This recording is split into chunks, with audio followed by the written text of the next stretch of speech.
तुला जे करायचं असेल ते तू कर. मला काही त्यांनी स्वयंवराला येऊ नको म्हणलेलं नाही. पुन्हा हेही कळलं देवांना की आपला हा प्रयत्न विफल झाला. त्यांनी गमत अशी केली की त्यांनी चौघांनी पण नलाचं रूप घेतलं. आता 5 नल त्या स्वयंवरात. आता काय करावं?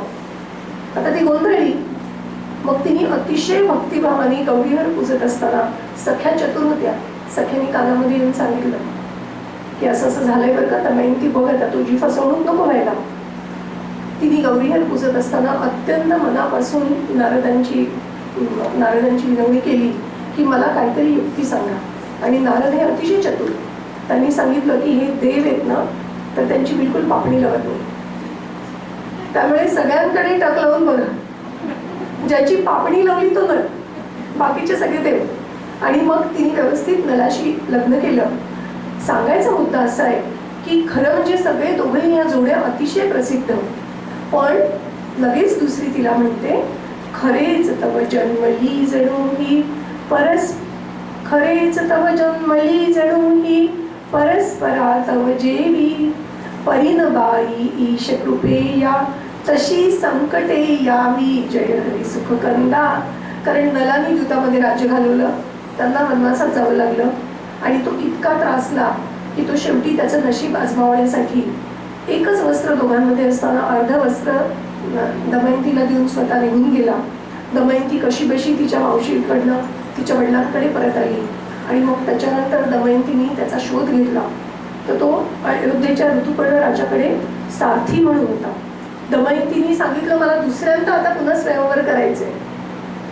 आणि त्याच्यासाठी ऋतुपर्णाला बोलवलं. आणि मग तिने चेक केलं की हा त्याचा सारथी नल आहे आणि बरोबर त्याला पकडून आणलं. तोपर्यंत त्याला पण स्मरण झालेलं होतं जे काय झालंय त्याचं. आणि मग त्यानंतर त्यांचं पुन्हा आयुष्य चांगलं सुरू झालं. पण दुसरी तिला म्हणते की तू म्हणतेस ते बरोबर आहे, पण अगं त्यांची जशी ताटातूट झाली ना तशी यांची नको व्हायला बरं. त्याच्यामुळे उपमा देताना पण जपून द्याव्यात असं ती तिला सांगते. तिसरी काय म्हणते, अवलोकी कुणी वेशभूषणा स्वतस्वय करती तत्तुलना. तिचा साडी कशी आहे, तिने काय घातलंय, तिचे दागिने कसे आहेत, माझ्याकडे आहेत की नाही तसे. दीपुनिका वैभवे कंसा स्तविती कितीही भगिनी वरती प्रीती. कंसाचं वैभव किती प्रेम आहे हो बहिणीवर. वरवर बघणाऱ्यास गमावे प्रेम देवकी वरी असावे. सध्या जे चाललंय ना विविध प्रकारची आंदोलनं, वरवर बघता त्या समाजाचं हित बघण्यासाठी ती आंदोलनं आहेत असं वाटतं, पण त्याच्या मुळामध्ये काय आहे देवच जाणे. सो वरवर बघणाऱ्यास गमावे प्रेम देवकी वरी असावे. प्रयत्न कंसाचे परी होते वैभव आपुले निर्वायाते. फक्त स्वतःचं बळ दाखवण्यासाठी हे सगळं होतं, बाकी काहीच नाही. कारण त्या लग्नाला देशोदेशीचे राजे आले होते. त्या सगळ्यांच्या समोर सामर्थ्याचं प्रदर्शन करणं तेवढाच उद्देश होता. वरात काही का असे ना, वरात ऐशी आनंदाने मिरवत होती राजपथाने. तो आकाशी शब्द उमटले हर्षगिरीवर वज्र कोसळे. तेवढ्यात आकाशवाणी झाली, पतिसदनाच्या देवकीस तू मिरवित कंसानेसी. तिचा 8वा गर्भ पुढे तुझ नेल यमलोकासी जय हरी सुख कंदा. अरे तुझ्या पतिसदनाला त्या देवकीला घेऊन चाललाय ना मिरवत.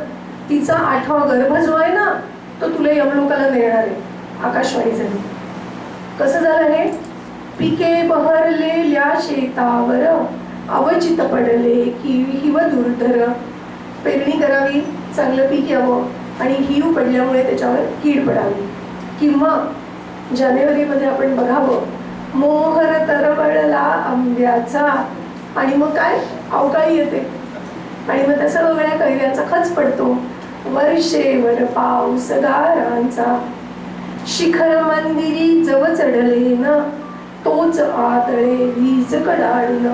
हे जे असे पॉइंटेड शिखर कळस जे असतात त्यांच्याकडे वीज आकृष्ट होते आणि म्हणून त्याच्यासाठी एक स्पेशल उपाययोजना करावी लागते, जी अयोध्येच्या काशीच्या मंदिरांमध्ये आता केलेली आहे आपल्या स्थापत्य विशारदांनी, की या मंदिरांचं नुकसान होऊ नये. पण इथे काय झालं होतं, अजून कळस चढलाच नाही हो, वरात संपलीच नाही अजून. तोवरच हे विघ्न आलं. तसेच केले नभोगिरेने क्षणात सारे उदास वाणे. फिरता रंगमंच झाला एकदम. आता सगळे आनंदात होते आणि आता अत्यंत दुःखात. भगिनीवर कंसाची प्रीती भोळ्या लोका वाटत होती. क्रूर हृदय परी अजून तयाचे पुरते नव्हते दिसले साचे. सगळ्यांना असं वाटत होतं काय प्रेम आहे देवकीवर, पण खरं तर तसं नव्हतं. प्रकाश असता मंद काननी रत्न तेवढे येत दिसोनी. रात्रीच्या अंधारामध्ये निविड अरण्यामध्ये जात असताना एकदम प्रवाशाला रत्न दिसावं आणि त्या रत्नाच्या लोभाने तरी पुढे जावं. तेवढ्यात आकाशामध्ये वीज कडाडली आणि काय दिसलं? तो तळपावी वीज अंबरी प्रगटे काळा नाग विषारी. नागाच्या डोक्यावरचं रत्न चमकत होतं ते, पण तो काळा असल्यामुळे अंधारात दिसलाच नव्हता, त्या विजेमुळे दिसला. तसं त्या नभोगिरेमुळे आता पुढे काय होणार आहे तर कंसाचं खरं स्वरूप दिसलं. दुसरं उदाहरण, लांबून वाघाच्या डोळ्यासी भ्रमे दिवा मानिती प्रवासी. वाघ कुठेतरी जाळीमध्ये लपून बसलाय. पूर्वी पायी प्रवास करायचे आपण बघितलं. थकून गेलाय प्रवासी, त्याचा वेग त्याच्या अपेक्षेपेक्षा कमी पडला आणि तो गावापर्यंत पोहोचला नाही आणि अंधार पडला. आता काय करावं? हिंस्त्र श्वापदे येतील, कुठे मिळेल का मला राहायला? आणि बघतो तर काय की समोर आहे ना तिथे दिवा लुकलुकतोय. आता लुकलुकतोय म्हणजे तिथे झोपडी आहे, चला तिकडे जाऊया. परी कळोनी येत शेवटी पोचला तिथपर्यंत गृहदीपन मृत्यूची दिवटी. आता तो वाघ काय थांबेल का? घातली झेप त्यांनी. लुकलुक का? वाघाच्याही पापड्या लवत असतील ना, तो काही देव नाही, त्याच्यामुळे कदाचित लुकलुक होत असेल. तसं झालं. घोर शब्द ऐकता नभाचे रूप खरे प्रगटे कंसाचे. स्वतःवरी बेतता येऊनी प्रेम खलांचे टिके कोठुनी. आपण बघतोय रोज पेपरमध्ये कोण कोणाला उघडं करेल आणि कोण कोणता आटम बॉम्ब टाकेल ते सांगताच येत नाही. स्वतःचं इथपर्यंत आलं की सगळ्यांच्या माकडी होतात. पिल्लाला खाली घ्यायचं आणि आपण वर जायचं. तसं झालं. आणि मग फिरता रंगमंच जो झाला, क्रूर भयंकर मुद्रा झाली खदिरांगार जणू डोळे. कृष्णाचं कर्णाचं वर्णन तर का कसं बदल झाला त्याच्यामध्ये. रुधिर येई तो अधर चाविले कर कर खाऊन दात खले. खड्ग उपसुनी रक्त पिपासू रथा खालती घेत उडी. प्रगट मूर्त वृत्तांत जणू का प्रलयाची येताच घडी. कुठे बसला होता? सारथी म्हणून बसला होता, लगाम होते हातात आणि आकाशवाणी झाली. संपलं. तलवार काढली, रथाखालती उडी घातली. कसा दिसत होता त्याचं वर्णन केलेलं आहे. जणू कृतांत काळ आलेला आहे आणि आता प्रलय होणार आहे असं त्याचं रूप दिसलं. त्याच्यावर थांबला नाही. ससाण्या परी घालून झेप धरी भगिनीचा केशकलाप. ओढून पाडी तिजसी क्रूर लोकांच्या अश्रूसह भूवर. तिला ओढलं रथातनं खाली, जमिनीवर पाडलं. हे बघणाऱ्या लोकांच्या डोळ्यातनं अश्रू यायला लागले. त्यांचे अश्रू जसे जमिनीवर पडले तशी देवकी पण जमिनीवर पडली. फुटले कंकण तुटल्या माळा धूळ माखली सर्वांगाला. कसं झालं हे? भावी सुखाच्या सर्व कल्पना विस्कटल्या सह वस्त्रभूषणा. तिचे फक्त वस्त्रभूषण विस्कटली नाही, तिने ज्या भावी सुखाच्या कल्पना केल्या होत्या ना त्याही सगळ्या विस्कटून गेल्या. आनंदामध्ये रमली होती नवपरिणित ती मुग्धा युवती. क्षणात परिसारे पालटले अमृत इच्छिता गरळ उसळले. अमृत यावं त्याच्याऐवजी विष आलं. पळभर तिचं काहीच कळेना बधिर इंद्रिये सारी. निशिमार्धय मग होत घाबरी मरण बघून सामोरी. जय हरी सुख कंदा. कशी होती? किती नाजूक, किती कोमल हृदयाची. आणि स्वतःचं मरण समोर पाहिल्यानंतर घाबरेल नाही तर काय होईल? घाम सुटे थरथरे देवकी कोमल हृदयी भरली धडकी. विवरण झाली शब्द फुटेना जल तरळे भय चंचल नयना. कितीतरी जमले जन मिरवाया धजे एक न पुढती वाया, पुतळे जणू सारे दगडाचे, घोर संकटी कोण कुणाचे. आपण सगळ्यांनी वसईमधला व्हिडिओ पाहिला असेल.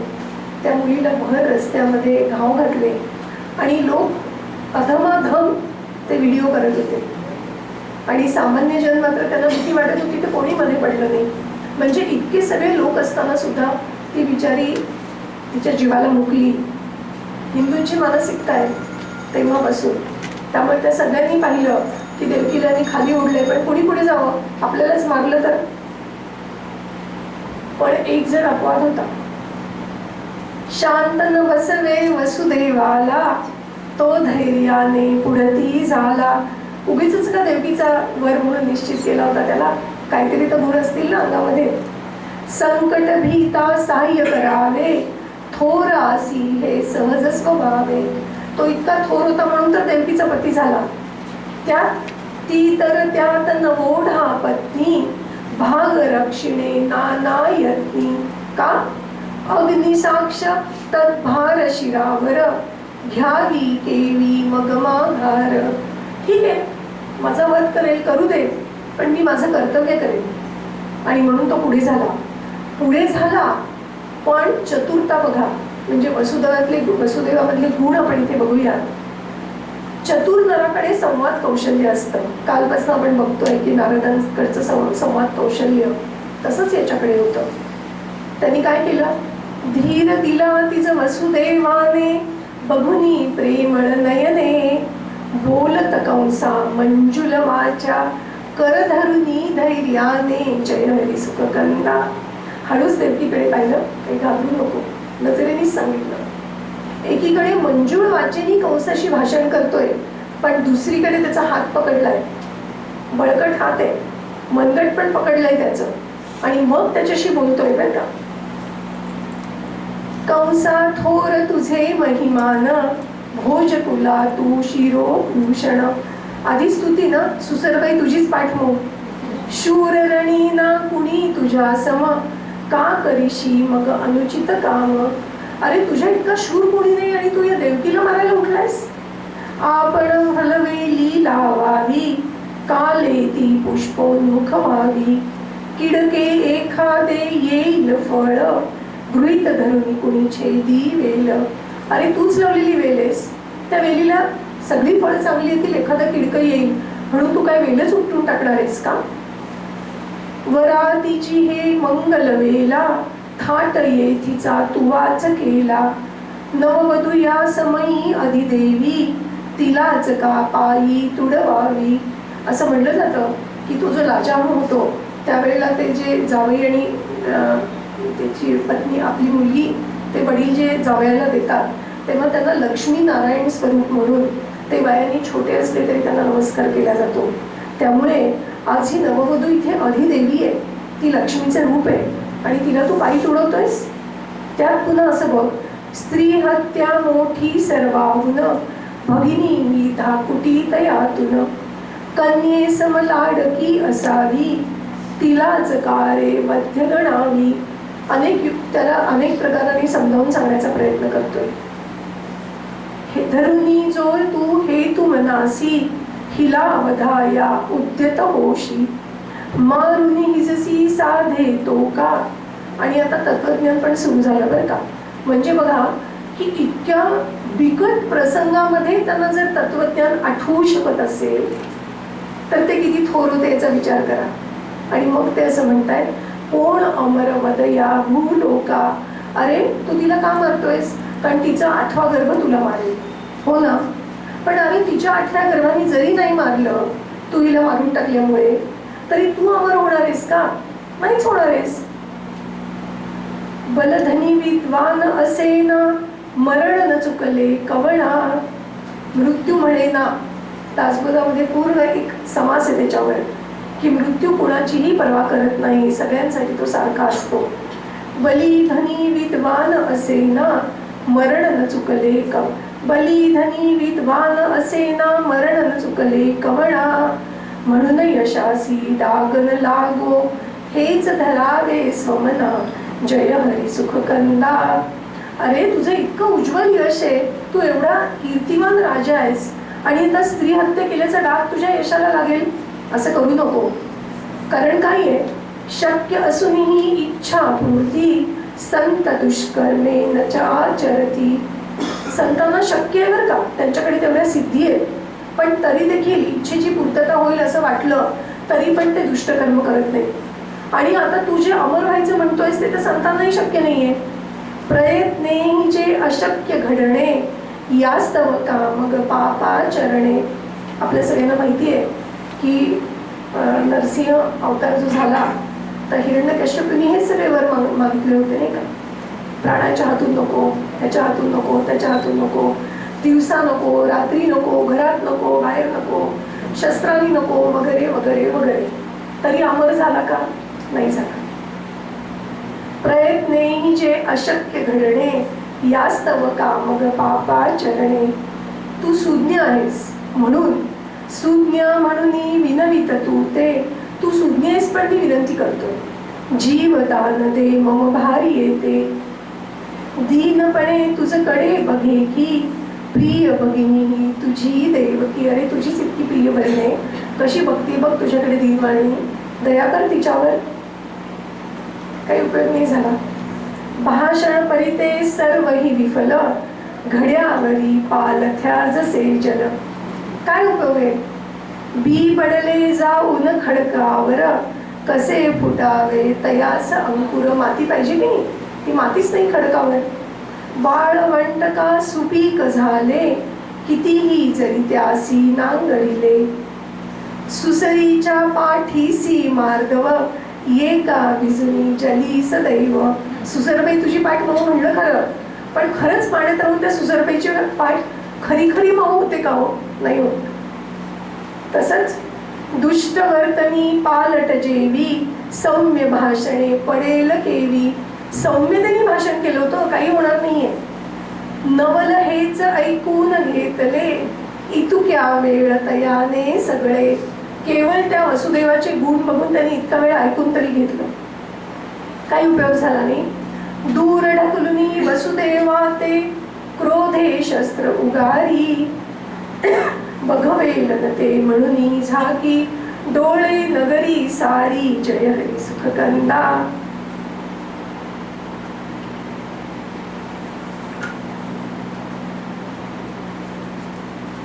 पण खरंच त्यांची किंकाळी देवकीची ऐकवली का? जे वाटत होतं तसं नाही झालं. देवकीची अंतिम किंकाळी, परनच कोणा ऐकू आली. ध्वनी नवाची सुखवी कर्ण, श्री नारायण जय नारायण, श्री नारायण जय नारायण, श्री नारायण जय नारायण. नारदास भगताच पुढारी, क्रोधासह असी कंस आवरी. कशामुळे? शांतविन हृदयास कुणाचे, पवित्र दर्शन सत्पुरुषांचे. संत आहेत नारद, त्यांचा स्वर ऐकला आणि कंसाचा फक्त क्रोध आणि तलवार, फक्त क्रोध नाही तलवार सुद्धा ज्ञानात गेली. कंसाने ती तलवार आवरली आणि म्हणून देवकीची अंतिम किंकाळी ऐकू आली नाही. का बरं नारद आले होते तिथे? श्रीकृष्णाची भावी माता, देवकी सत्या कंसे वधिता. विलंब घडता भगवत जन्मा, म्हणून नारदे घेतिले श्रमा. आता स्वतःच विनंती केली होती, अवतार घे. भगवंतांनी डिक्लेअर केलं होतं, चंद्रजाला मूळ पुरुष आहे, यादव वंशामध्ये देवकीच्या पोटी जन्म घेणार आहे. आता इथे जर देवकी मेली तर ती देवकी पुन्हा जन्म घेईल, भगवंताचा शब्द पोटात नाही होणार. पण देवकीच्याच पोटात घ्यायचंय कारण देवकीची योग्यता तशी, दुसरी अशी तशी आई नाही चालणार आहे. मग किती वाट पाहावी लागेल? देवकीचा पुन्हा जन्म होईल, ती पुन्हा वर होईल, पुन्हा तिला वसुदेवासारखा पती मिळेल आणि मग भगवत जन्म होईल. असा उशीर झाला तर या सगळ्या पतितांचं काय व्हायचं? ज्यांचा कळवळा मला काल आला होता, काल आपण ऐकलं, तर कसं व्हायचं? आणि म्हणून नारद तिथे आले होते. स्वीकारुनी सर्वांचे वंदन, करीती कंसाशी स्मित भाषण. कालही स्मित होतं त्यांच्या चेहऱ्यावर, आजही आहे. मांडिलेस हे काय भूपते, पुन्हा पुन्हा काय स्तुती कशी करतायत बघा. हा, शस्त्र तुझे नाव व्यर्थ कोपते. अरे काय कारण झालं, एवढा काय रागवलायस तू? तू उगीच्या उगीच रागवत नाहीस. सुसरबाई तुझी पाठवू चालूच आहे. कंसाने रागारागाने सांगितलं, कंसवते मज वधील आठवा गर्भ हिचा नभ सांगे, म्हणून हिला मारून काय करतोय, विषपादप मूळच छेदित अंगे. कंस वदे मज वधील आठवा गर्भ हिचा नभ सांगे, म्हणून हिला मारून विषपादप मूळच छेदित अंगे. जय हरी सुखकंदा. विषवृक्ष आहे, मुळातून खोदून टाकतो. कुठून येईल गर्भ आठवा जन्म आणि मी अमर होईल. छे छे कंसा हिला वधोनी, मुनिवर म्हणती तुझीच हानी. अरे पुढे कुठेही येईल जन्मा, ठाव तुला लागेल कसामा. अरे निदान आता तुझी बहीण आहे, नंतर कुठल्या जन्माला येईल तुला काय माहित. आणि भगवंताचं वचन व्यर्थ नाही जाणार. युक्ती तुझसी कथितो यास्तव, हिला बंधनी पती सह ठेव. अपत्य जे जे होईल याते, ताक तक्षणी चिरडून याते. अत्यंत कठोरपणे सांगितलंय त्यांनी की हिला तुरुंगात टाक नवऱ्यासहित, आणि मग तिला जी बाळं होतील त्यांना एकानंतर एक मानत राहा. किती छान युक्ती आहे म्हणाले. कशासाठी होती? वरवर कंसाच्या हिताची. पण आपल्या सगळ्यांना कळलंय काय झालंय ते. सवेच पटले ते कंसाला, दुर्मती राजा. सवेच पटले ते कंसाला, मूर्ख बाळ तो गुलावणीला. वदे दुष्ट तो वसुदेवा व्रत, काय संधी हा तुम्हास संमत. पूर्वीच्या काळी स्त्रीचं नाही मत विचारायचे ना, म्हणजे असं करायचंय तर तुम्हाला संमत आहे का, तर नाहीतर मी देवकीचा निकाल लावतो, तुम्ही मोकळे आहात, करा दुसरी बायको जी कोण करायची. त्यामुळे त्यांनी वसुदेवाला आधी विचारलं, कारण तुम्हालाही तुरुंगात जायचंय. क्षणभर वसुदेवाच्या मनामध्ये आलं की काय करावं बरं. वसुदेव ही गाम गरला क्षणभर, परी संमती देई नंतर. कशामुळे? पुरुष करी दूरचा विचार, स्त्री सहन बहुधा इतुका धीर. पटकन निर्णय पाहिजे, आत्ताच्या आत्ता काय ते सांगा. पण पुरुष कदाचित दीर्घदृष्टीने विचार करून निर्णय घेऊ शकतात. आणि म्हणून एक क्षणभर गांगरला, पण त्याच्यानंतर म्हणला, मनात त्याच्या आलं, होईल वानच मूल अमासी, म्हणत कुणी सांगावे, जगेल होता निश्चय नाही, का करीचे टाकावे. जय हरी सुखकंदा. अरे आत्ताशी लग्न झाले, कुणी बघितलंय पुढे मूल होईल की नाही, इन्फर्टिलिटी होईल का काय होईल काही सांगता येत नाही. आणि समजा झालं तरी ते जगेल की नाही काय माहिती, कारण कुठे जन्माला येणार आहे, तुरुंगात, काही सोयी नाही सुविधा नाही. जगेल की नाही सांगता येत नाही, कुठेही राहिलो तरी काय होईल सांगता येत नाही. जाऊ दे ना, आत्ता मरण होत आहे त्यापेक्षा पुढे जाईल. परी देवकी वदे स्फुंदुनी, सुखे टाक मम कंठ चिरोनी. अरे जिनी कधी फूल तोडलं नाही, जिनी कधी कोणाला पक्ष्यांना प्राण्यांना दुखवलं नाही, अशी त्या देवकीची बाळ मारून टाकण्याची कल्पना तिला कशी सहन होईल. त्यापेक्षा मला मार, सुखे टाक मम कंठ चिरोनी. अपत्यवध कल्पनेमध्येही स्त्री हृदयासी सोसत नाही. शेवटी वसुदेवाचं म्हणणं मान्य झालं. बंधन त्या करण्या आज्ञा पुन्हा, कंस चालता झाला तेथून. घट्ट धरोनी नारद चरण, रडे देवकी आक्रंदून. मग नारदांना अतिशय संकोच झाला. ते म्हणाले, माते न करी न धरी मम पायाते, का वंदनीय गे तूच अमाते. कशामुळे? पूर्ण ब्रह्म परमेश परात्पर, उदरी तुझ्या अवतरणार, म्हणून तू आम्हाला वंदनीय आहेस. प्रसंगाकडे पाहून निष्ठुर, बदलो त्याची मला क्षमा कर. टाक तक्षणी चिरडून द्यावे. इतकं मी कठोर बोललोय, त्याची क्षमा कर. असे कसे तरी लव शांतवनी, अंतर्हित झाले नारद मुनी. कंसा नेने दंपती सत्या, नेले कारागारी. भयान भिंती जेथ रक्षती, निज वैभव अंधारी. जय हरी सुखकंदा. हे कसं झालं होतं म्हणे, आकाशासह पृथ्वी जेवी गाढतमी दर्शे गुडवागी दर्शन म्हणजे अमावस्या. आनंदासह अथवा आशा दुर्दैवाने करणे विवशा. विवशा म्हणजे नाहीशी. आशा आणि आनंद दोन्ही नाहीशी व्हावे तसं झालं होतं. सत्या म्हणजे आनंद वसुदेव आणि देवकी. सत्यासह वा सरला वाणी स्वार्थे जणू ठेवणे कोंडणी. मनात स्वार्थ असेल तर सत्य आणि सरळ वाणी ही येत नाही. किती मनात असेल तरी माणूस बाहेर येऊ देत नाही स्वार्थ असेल तर. तसं स्वार्थरूपी कंसाने त्या दोघांना कोंडून ठेवलं. वसुदेवासह तशी देवकी बंद केली कंस सेवकी. ज्यांनी उपभोगिणे विशेष राजमंदिरातले विलास. उदास जीवित जगती तेची विचित्र करणी की दैवाची. पण विशेष काय ते बघा. धीराचे ते परी दोघेही त्रासिक कोणी झाले नाही. मधुर वर्तने परस्परांना सुखवित करीती कालक्रमणा. असं म्हणतात की कोविडमध्ये खूप जास्त डायव्होर्स झाले. कारण एकमेकांच्या संपर्कात न आलेले पती पत्नी प्रचंड एकमेकांच्या संपर्कात राहिले. सगळे अवगुण लक्षात यायला लागले आणि मग अजिबात पटलं नाही आणि कोविडमध्ये डायव्होर्सचं प्रमाण दुप्पट झालं. आता हेही तुरुंगात होते पण मधुर वर्तने परस्परांना सुखवित करीती कालक्रमण.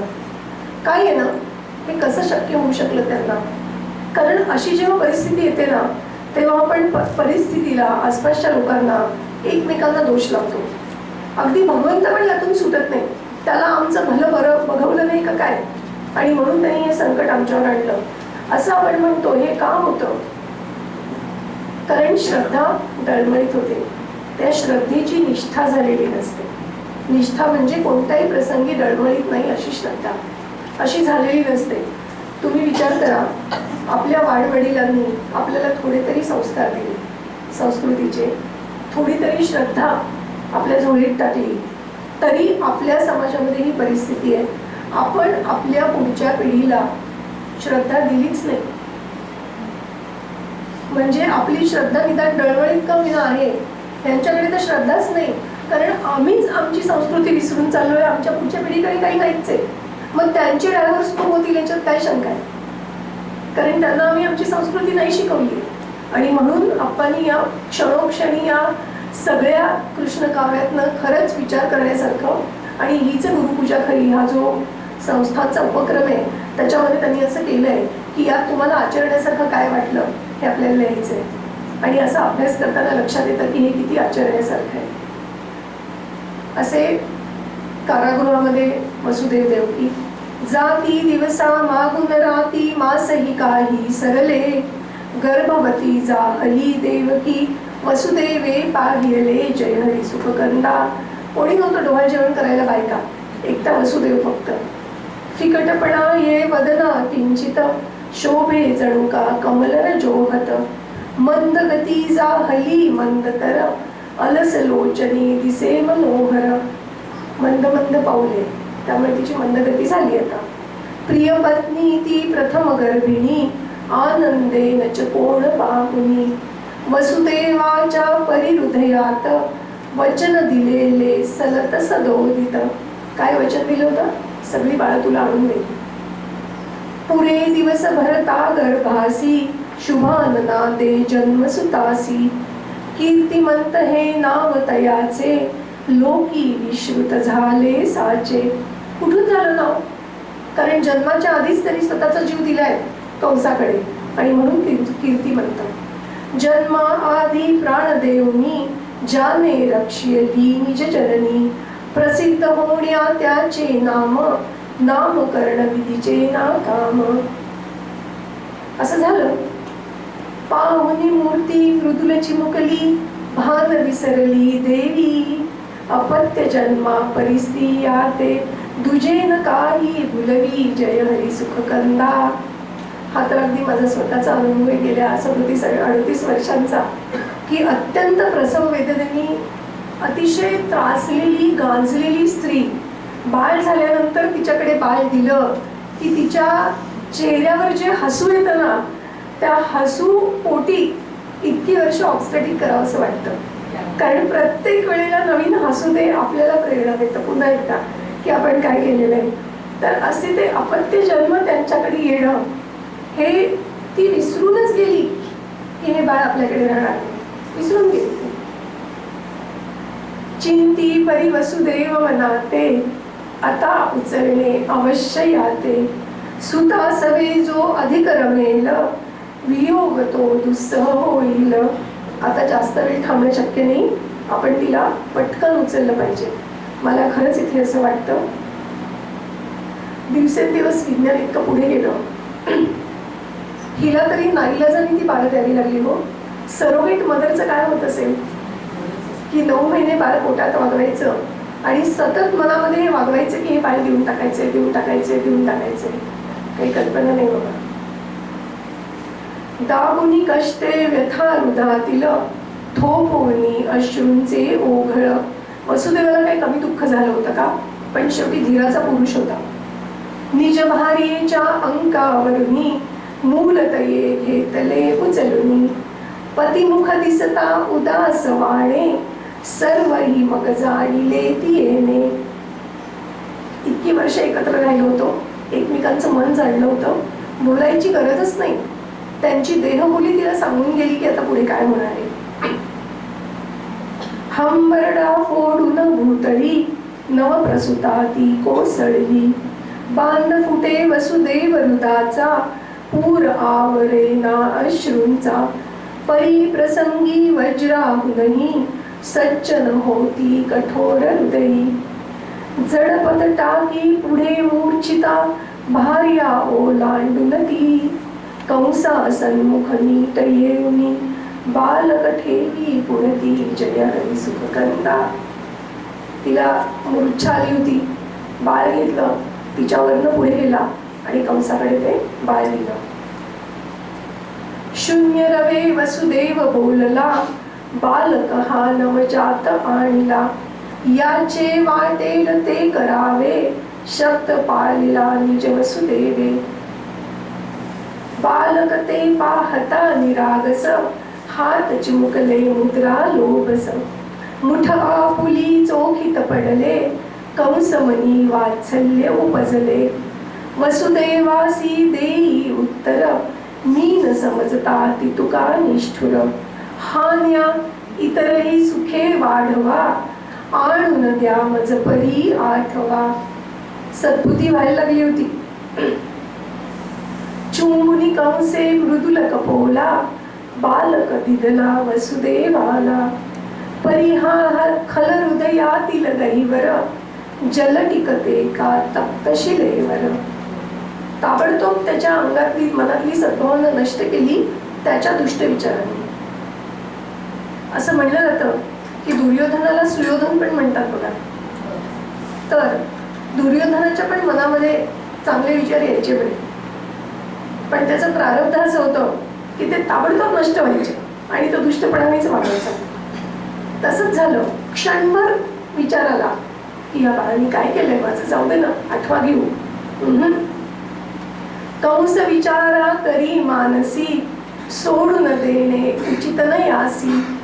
गाठ असेही शठ देवाते उलटे सुलटे मोजिल याते. 8व्यापासून सुरुवात केली तर हा 8वा होईल. गोल उभं केलं तर कोणताही 8वा होऊ शकतो. नको. वेगे धाडून निज दूतासी ओढीत आणि वसुदेवासी. फार लांब गेलाच नव्हता. त्याला विश्वासच नव्हता. आपटिले ते मूल शिदेवर कोमल काया केली चूर. शोकाकुल वसुदेव कसा तरी झाला परतून येता. कंस करातून सुटेल सुतहा विश्वास चित्या नवता जय हरी सुखकंदा. अशीच काही वर्षे गेली 6 मुले वसुदेवा झाली. परी उपजता तद विनाश होय व्यसनी पुरुषांचे जणू निश्चय. व्यसनी पुरुषांचा निश्चय कसा असतो म्हणे. आपण सांगायचे उदाहरण की एक व्यक्ती म्हणाली अरे सिगारेटच सोडायची ना, अतिशय सोपं आहे म्हणाली. माझ्याकडे बघा 50 वेळा सोडली आहे. 50 वेळा सोडली म्हणजे धरली 51 वेळा. असा त्याचा सिगरेट सोडण्याचा निश्चय, किंवा आपण कधीतरी व्यायामाचा निश्चय जसा करतो 1 जानेवारीला, तसा ताबडतोब तो निश्चय जसा जावा तसा सगळ्या बाळांचा नाश झाला. दुःखाचे हे कठोर घाले, उभयांनी त्या कसे साहिले, ठाऊक सगळे त्यांचे त्यांना, काय कल्पना सामान्यांना. ना तर वसुदेव ना तर देवकी सामान्य नव्हतेच, आणि म्हणून भगवंत त्यांच्या पोटी जन्म घेणार होते ना. तर म्हणून त्यांच्याकडे एवढं सगळं धैर्य होतं. आपण नाही करू शकणार हे सगळं. इकडे शेषा म्हणे रमावर, 6 मुले झाली होती, आता 7वा. इकडे शेषा म्हणे रमावर, घेणे आता मज अवतार. तू तर माझा बंधू सखया, येशील नाम सहाय्य कराया. दया करणे दासासी, जे पुत्र आणि पुत्रासी. म्हणजे तो माझा दास आहे खरं म्हणजे, पण त्याला बंधू म्हणलंय. तू माझा बंधू आहेस आणि म्हणून तू माझ्या मदतीला येशील ना म्हणून. आता गेल्या जन्मी कोण होते? शेषराव लक्ष्मण. शेष करी यावरी उत्तरा, पुरे तुझी संगती श्रीधरा. गेल्या वेळी तुझसह आलो, कनिष्ठ म्हणून सदा कष्टलो. अरे काय म्हणजे उर्मिलेपासून दूर राहिलो, झोपलो नाही, मनात राहिलो, तरी सीतेने एवढे निर्भिसना केली. काय काय नाही भोगलं मी. जर यायचं असेल एका अटीवर येतो, बंधू वडील तुझा मी व्हावे. आज्ञेने मम वागावे, तू केले स्मिततई देवे. जय हरी सुख कंदा. काही हरकत नाही, तुझ्या मनासारखं होईल म्हणाले. बरं सांगा मग देवा कुठे जन्माला यायचंय? सांगतो ना, पत्ता सांगतो कुठे जन्माला यायचंय. सांगितलं ते तिकडे मथुरा नगरीमध्ये वसुदेव आणि देवकी आहेत, त्यांच्या पोटी तुम्हाला जन्माला यायचंय. मान्य तुझे हे म्हणणे मजसी. देवानी मान्य केलं. जा ये देवकीच्या उदरासी. अरे बापरे, काही सांगता का? उपजताच की मरण तिथे तर. आणि तुम्ही मला तिथे जन्म घ्यायला सांगताय, पुन्हा म्हणताय मला सहाय्य करा. तुम्ही जर माझं रक्षण केलं तर हे शक्य. शेष म्हणे माझे रक्षण कर. आधी काय होतं? वडील बंधू मी तुझा व्हावे आणि तू माझ्या आज्ञेने मागावे. ताबडतोब देवाने दाखवून दिलं, नथिंग डुईंग. तू माझे रक्षण करे म्हणल्याशिवाय मी तुझे रक्षण करत नाही. कंसा पुन्हा त्या लपवाया ते, 7व्याच महिन्यात तयाते. देवकीच्या गर्भातून नेले, उदरी रोहिणीच्या स्थापिले. मी जेव्हा शिकत होते ना तेव्हा टेस्ट ट्यूब बेबी अत्यंत नवीन आलेलं प्रगत असं तंत्रज्ञान, आणि आम्ही सगळेजण चकित झालो होतो की असं कसं होऊ शकतं की तो शुक्रजंतू आणि ओव्हम किंवा स्त्रीबीज यांचं एका पेट्री डिशमध्ये मिलन करायचं, ते गर्भ चांगले वाढतायत की नाही हे बघायचं, आणि मग नंतर त्यांनाच त्या स्त्रीच्या गर्भात सोडायचं. ते कसे काय राहतात हो असे? म्हणजे किती विज्ञान प्रगत झालंय. पण असं म्हणलं जातं की विज्ञान काय करतं तर ते रिसर्च किंवा डिस्कव्हर, म्हणजे आहेच काहीतरी त्याला शोधतंय. रिसर्च किंवा जे कव्हर्ड आहे त्याचं डिस्कव्हर करताय, त्याच्यावरचं कव्हर काढते. जर असं असेल तर कदाचित आम्ही जे आत्ता काही एका ठराविक स्टेजपर्यंत ते गर्भ स्त्रीच्या पोटात घालू शकतो, त्या काळामध्ये 7व्या महिन्यात शक्य होत असेल बाबा. नाही कोणी म्हणावं. अजून कदाचित पुढच्या पिढीमध्ये शक्यही होईल, माहित नाही. कंसा पुन्हा त्या लपवाया ते, 7व्याच महिन्यात तयाते. आणि म्हणून हे असं कसं काय होऊ शकतं हे पुढच्या पिढीने म्हणू नये. कारण गेल्या मागच्या पिढीला माहित होतं का टेस्ट ट्यूब बेबी येऊ शकतो म्हणून? आपल्याला माहित होतं का की मोबाईल फोन असू शकतो, लाईन एखाद्या कोणत्याही वायरशिवाय फोन चालू शकतो? नव्हतं माहिती. टीव्ही दिसू शकतो हे माहित होतं का? नव्हतं माहिती. मग हे सगळं जसं शक्य झालं तसं हे होऊ शकत असेल, ही आपली भूमिका जर असेल तर त्यांच्याकडे श्रद्धा आपल्याला देता येईल, त्याशिवाय नाही देता येणार पुढच्या पिढीकडे. देवकीच्या गर्भातून नेले, उदरी रोहिणीच्या स्थापिले. ही वसुदेवाची पत्नी आश्रयार्थ नंदाच्या सदनी का? कारण वसुदेवाला टाकलं तुरुंगात, आता हिने कुठे राहावं? तर तो नंद तिचा त्या वसुदेवांचे मित्र होते आणि म्हणून नंदाने तिला आश्रय दिला होता. झाले गर्भाचे आकर्षण म्हणून सुता म्हणती संकर्षण. बलरामाचं नाव काय? संकर्षण. का? गर्भाचं आकर्षण झालं. कंसाला इकडे काय वाटलं? कारण देवकी प्रसूतच नाही झाली. 7वा गर्भ राहिलाय कळलं होतं, पण प्रसूत झालीच नाही. कंस म्हणे मम दर्प किती हा जिरती गर्भ भयाने. आता मात्र राहिले पाहिजे अतिशय सावधतेने. जय हरी सुख कंदा. आता येणारा 8वा आहे बरं का, आता अतिशय सावध राहिलं पाहिजे. मग आता त्यांनी काय केलं? अडसर घालून कारागारा वर बसवी जागता पहारा. करीत होता सुचेल ते परी स्वस्थता नये मनाते.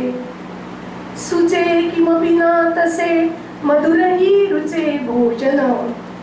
उरात धरकी भरे हृदय पावते स्पंदन. उगीच बहु ओरडा करुण सेवका कापवी. न झोपत लवये तया सतत 8वा 8वी. गोपाल कृष्ण भगवान की जय. एकच मिनिट थांबायचंय. सत्यम नश्वरमस्तु वा जगदिदं जीवं. सत्यम नश्वरमस्तु वा जगदिदं जीवः शिवो वेतर. शून्यं वा परमाणुरस्तु जगतो हेतु प्रधानं च वा. योगो ध्यानमतास्तु कर्म नितरां निःश्रेयसे साधनं. जानीमो गिरिशै तदेव भगवन् त्वन्नं शरण्यं प्रभु. गोपाल कृष्ण भगवान की जय. प्रत्येक श्लोकाची चाल वेगळी आणि आमचं अगाध असं संगीताचं ज्ञान, त्यामुळे जी चूक होते त्याची क्षमा करा.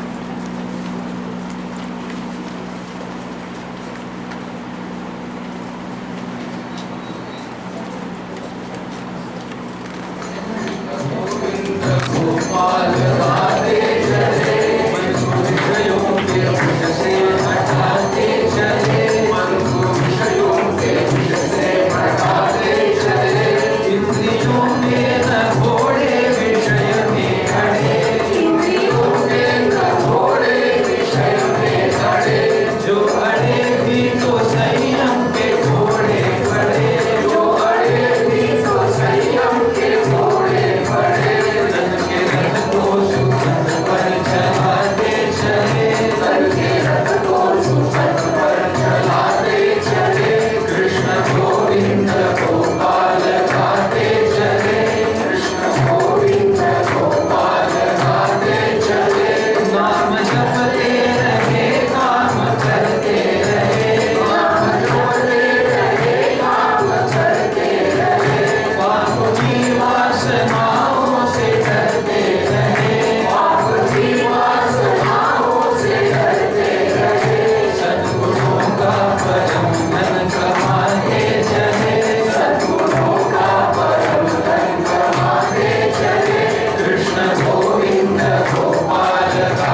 पुंडलिकावरदा